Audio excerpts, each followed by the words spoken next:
Mesdames, Messieurs, bonsoir. Voici les titres du journal. Premier forum national sur le secteur de l'énergie, les acteurs se sont réunis pour réfléchir à comment assurer une transition énergétique durable et inclusive au Bénin. C'était ce week-end à Cotonou. Le gouvernement compte faire du Bénin un hub du numérique. De nombreuses actions sont menées sur le terrain pour y arriver. La Chambre de commerce et d'industrie du Bénin innove pour accompagner cette ambition. Au Gabon, le document régissant les normes nationales en matière d'exploitation forestière a été présenté au public. Il s'agit de promouvoir une gestion responsable des forêts.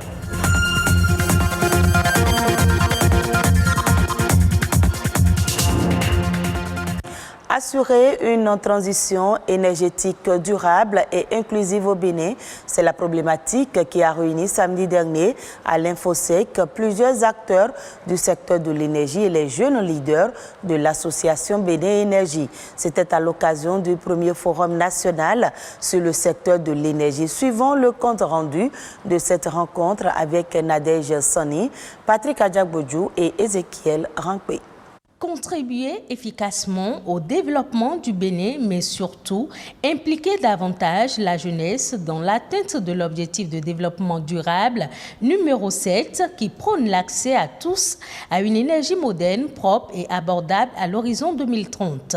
C'est le défi que comptent relever les jeunes leaders de l'association Bénin Énergie. Ce que nous faisons, c'est beaucoup d'activités de sensibilisation, de formation, de coaching. Nous avons plusieurs autres activités que nous organisons parallèlement concernant les femmes, concernant la jeunesse dans le secteur de l'énergie, concernant les initiatives de jeunes qui participent au développement du secteur. Et pour rendre plus visibles leurs actions et permettre à la nouvelle génération d'échanger avec les entrepreneurs, mais aussi avec les directions nationales œuvrant dans le secteur, ils ont initié le premier forum des acteurs du secteur de l'énergie. La problématique de la transition énergétique inclusive et le transfert de compétences à la jeunesse sont quelques points soulevés par les participants. On a parlé de perfectionnement et tout ce qu'on organise comme séance de renforcement de capacité au profit de la jeunesse, on espère qu'elle puisse également en profiter et en retour avoir les capacités nécessaires pour mettre en œuvre l'ensemble des programmes que nous concevons pour elles. À la suite des suggestions faites par les jeunes, le représentant du ministre de l'Énergie a lui aussi invité les jeunes à s'investir encore plus dans ce secteur. Nous attendons de la jeunesse leur implication pour pouvoir faire développer ce secteur porteur qu'est celui des énergies renouvelables et de l'efficacité énergétique qui permet d'aller loin dans la distribution de l'énergie électrique, notamment dans les zones qui sont éloignées du réseau, de l'énergie conventionnelle donc, et également pour les sensibiliser à la question de l'emploi dans ce secteur. Il y a un gisement énorme d'emplois dans ce secteur qu'il faut développer, qu'il faut d'abord appréhender et développer ensuite. C'est pour cela que nous avons tenu à parler aux jeunes et à faire en sorte qu'ils puissent mieux s'impliquer dans ces domaines-là. Le Forum national des acteurs du secteur de l'énergie a aussi été une opportunité offerte à quelques innovateurs de présenter leurs créations. Parmi elles, le logiciel de télégestion, le foyer sans souci, le compteur prépayé de la SONEB fonctionnant au solaire et la start-up Amazon Air Energy. Faire du Bénin un hub du numérique, c'est l'un des projets d'action phare du gouvernement et ce dernier met les bouchées doubles pour y arriver. De nombreuses actions sont menées et plusieurs entreprises accompagnent le gouvernement dans ce sens. Au nombre de celles-ci, la Chambre de commerce et d'industrie du Bénin dans la mandature actuelle innove pour pousser les entreprises à l'usage du numérique. Raymond Adjakba nous en dit plus. Il est le secrétaire général de la CCIB. Le digital, le gouvernement est en train de mettre tous les efforts pour développer ce secteur-là. Et la Chambre de commerce profite de cette stratégie pour dire qu'il faut faire une transformation digitale des entreprises. La première convention que l'administrateur provisoire a signée avant de partir ici, c'est avec le ministère de la digitalisation et du numérique. Pourquoi ? pour 3 raisons. La première, c'est de faire la promotion du point BJ, de l'extension point BJ. Parce qu'il est anormal que l'on soit au Bénin et que nos adresses soient en Californie ou aux États-Unis. La deuxième, c'est de pouvoir permettre à toutes les entreprises de se digitaliser. On n'était pas encore dans la Covid. Et la troisième, c'était que lorsqu'on a digitalisé les entreprises, c'est qu'on a besoin de compétences pour que ces entreprises-là puissent fonctionner. Et lorsque l'on a fait ces 3 éléments dans une convention, c'est de dire tout simplement maintenant il faut aller vers les entreprises pour travailler à la transformation. Covid est arrivé, génial. Moi je dis génial parce que, comme on dit, là où il y a une difficulté, il y a des opportunités pour les chefs d'entreprise. Ça a été le plus gros chef d'entreprise ou le plus gros chef de projet que le monde n'ait connu, la Covid. Ça nous a permis de donner raison à un gouvernement qui, 4 ans auparavant, a commencé par faire de l'investissement dans ce secteur qui nous a permis aujourd'hui d'aller de l'avant. La Chambre de commerce est allée créer une marketplace pour faire la promotion des entreprises. Nous avons commencé par travailler à demander aux entreprises de se digitaliser parce qu'elles ont besoin de vendre. On ne peut plus aller comme dans les boutiques avant pour faire. Il faut parler du commerce électronique. Le prochain palier, c'est d'intensifier la formation. Et j'espère que la Chambre de commerce sera associée en son temps pour que les entrepreneurs, les entreprises et les futurs formés puissent être ensemble dans un même créneau. Au Gabon, depuis 2018, toutes les concessions forestières devront obtenir la certification FSC, qui est un organisme dédié à la promotion d'une gestion responsable des forêts. Le document régissant les normes nationales en matière d'exploitation forestière a été présenté au public. Marie-Chantal Ndong, Cédric Zengdo. Vers une certification des forêts gabonaises d'ici 2022. L'ONG Forêt pour tous, pour toujours vient en appui au projet du gouvernement gabonais de faire certifier toutes les concessions forestières du pays. Pour ce faire, elle met à contribution son expertise technique. Le cheval de bataille de la certification forestière, c'est d'avoir des forêts exploitées durablement. Pendant plusieurs années, de 2012 à maintenant, on utilisait la norme bassin du Congo. Aujourd'hui, on se rend compte quand même en utilisant ces normes ou internationales ou régionales qu'elles sont très générales.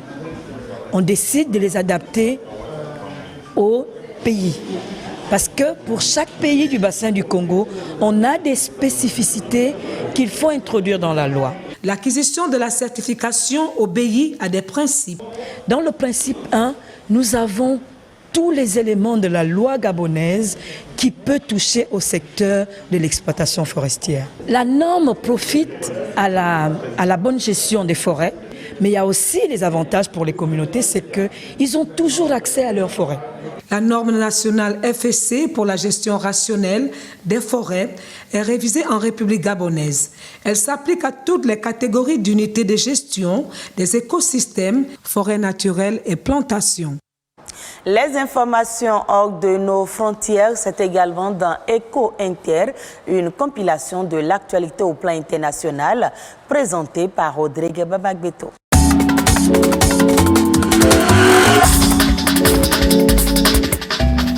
Le Ghana et la Côte d'Ivoire sont devenus ce 1er mars les premiers pays à vacciner leurs citoyens contre la Covid-19 grâce au COVAX. Si la plupart des pays riches ont entamé depuis des semaines leur campagne de vaccination, le président ghanéen Nana Akufo-Addo est devenu lundi la première personne au monde à recevoir une dose du vaccin AstraZeneca financé par COVAX. Il est important que je donne l'exemple, a-t-il déclaré. En Côte d'Ivoire, c'est le secrétaire général de la présidence ivoirienne, Patrick Hachi, qui a donné le ton en se faisant vacciner grâce à COVAX. Il est suivi par des membres des forces de sécurité. Les 2 pays d'Afrique de l'Ouest ont été les premiers à lancer leur campagne de vaccination grâce au dispositif COVAX destiné aux pays pauvres.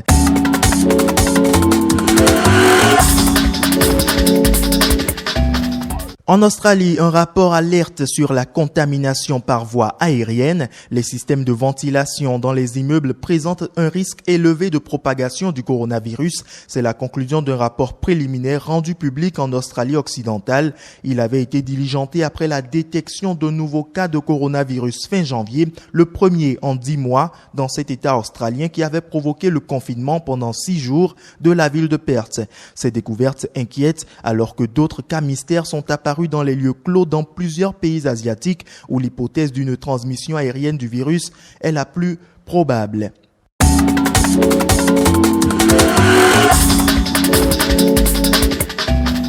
En Tunisie, la masse salariale de la fonction publique a atteint 17,6% du produit intérieur brut. C'est ce que révèle un nouveau document du Fonds monétaire international FMI publié sur la situation économique du pays. Cette hausse enregistrée en pleine crise économique et sanitaire fait de la masse salariale de la fonction publique tunisienne l'une des plus élevées au monde par rapport à son PIB.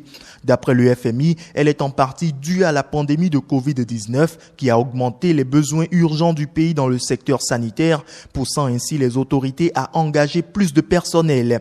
Au total, 40% des nouvelles embauches effectuées par l'État en 2020 l'ont été dans le secteur de la santé.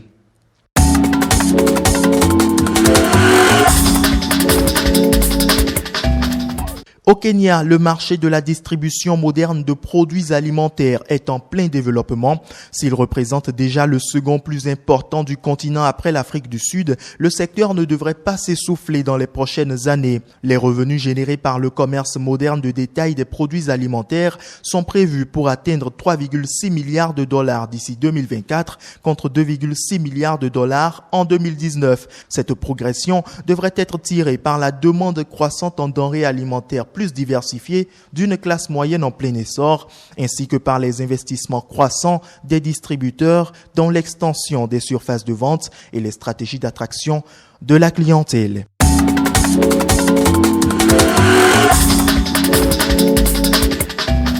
En Afrique du Sud, l'augmentation des taxes sur les boissons alcoolisées ne passe pas dans le rang des industriels, alors que certains pointent du doigt la menace sur la durabilité de leurs activités. D'autres s'interrogent surtout sur sa pertinence. Les industriels estiment que les charges fiscales en hausse se traduiront par un renchérissement des tarifs de vente aux consommateurs, ce qui stimulera davantage le recours des clients aux produits à bas prix de contrebande qui échappe à tout prélèvement, déjà sujet de préoccupation de l'industrie légale bien avant l'avènement du coronavirus. Le commerce illégal aurait connu une croissance de 15% durant les différentes prohibitions imposées depuis l'année dernière. Et c'est la fin de ce journal. Retrouvez cette édition sur le site de l'ORTB, www.ortb.bj. Merci à vous de nous avoir suivis.